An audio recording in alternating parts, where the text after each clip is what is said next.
শঙ্কা প্রধান উপদেষ্টাও বুঝতে পারছেন, খেয়াল করি উনি বারবার বলছেন, মানে এতবার উনি যে কোনো প্রসঙ্গে দেশে বিদেশে কঠোর ভাষায় নির্বাচনের কথা বলছেন।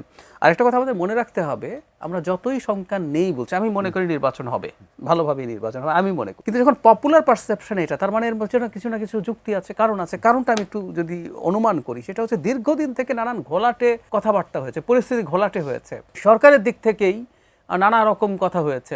আমাদের দিকে হয়তো 5 বছর চায়, প্রেস সচিবকে আমরা দেখেছি যেখানে 5 বছর চায় ওগুলো উনি শেয়ার করছেন। ডক্টর ইউনূস যেভাবেই বলুন, উনি একটু রেটরিক্যালি বললেও উনি অনেকে তো আবার 5, 10, 50 বছরও চায়, এই ধরনের নানান আলাপ হয়েছে। তার সাথে সাথে যোগ করব, নির্বাচন যখন আসছে অপ্রয়োজনীয় ইস্যু তৈরি করেছে কিছু কিছু দল। লোয়ার হাউসে পিআর, মানে বাংলাদেশে এই নির্বাচনে লোয়ার হাউসে পিআর এর আলাপ করে সেটা করা যাবে কেউ মনে করে, জামাত মনে করে, আমি মনে করি না মনে করে, কিন্তু ইস্যু আনা হলো, এটা নিয়ে মাঠে নামা হলো, এটা নিয়ে জল ঘোলা করার চেষ্টা করা হলো। জুলাই সনদ, গণভোট, প্রত্যেকটা ইস্যু নিয়ে পরিস্থিতি এমন করা হলো যে মূল নির্বাচনের আলাপ সরে গেল। খেয়াল করবেন, এক ডাকসু নির্বাচন হবে যেখানে ভোটার হচ্ছে 40,000। এই নির্বাচনে 1 মাস ধরে সারা দেশের সব টিভি টকশোতে কথা হয়েছে, কারণ দেশে বহুদিন পর একটা নির্বাচন হতে যাচ্ছে, ফেয়ার নির্বাচন।